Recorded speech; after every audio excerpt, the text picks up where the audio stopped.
关我事儿，一美家。My name is Zhao Yan.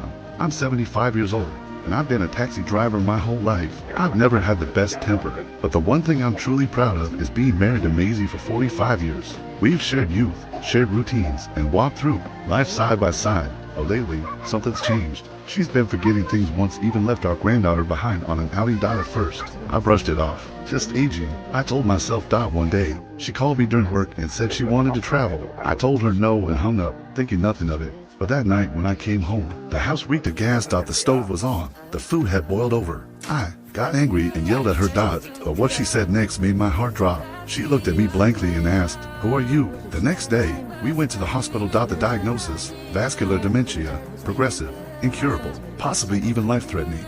Driving back, I was so lost and thought I re-rented a car. Maybe I was sick too. For the first time, I began to reflect. I had been too hard on her all these years. That night, I helped her take off her socks. I saw rows of hand-sewn patches. She'd taken care of everyone, but never remembered to take care of herself. From that day on, I started doing the chores, cooking, cleaning, helping out. She looked at me, shocked, and even joked about it. It had been so long since I'd seen her smile. Then one day, I found mud on her shoes. The car had been moved. The dash cam showed me driving late at night, but I remembered nothing. Both of us now had dementia.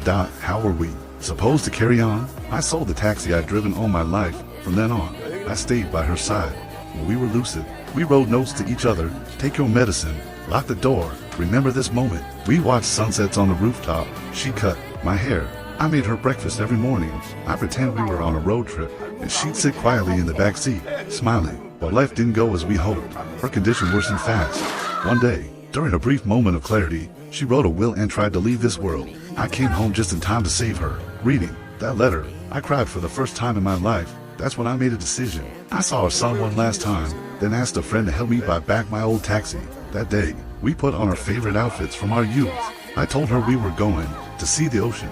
She smiled like a child. As she drifted off to sleep, I reached for her hand, unbuckled my seatbelt, and pressed down on the accelerator, ready to leave the world with her. But the car alarm screamed. She woke up. A patrol car stopped us for speeding. Maybe heaven had other plans. We didn't go home. We drove to the sea. That morning, the light touched the ocean gently. Maisie sat quietly on the sand, staring into the horizon. I sat beside her and asked, "Are you hungry?" No response. I touched her hand.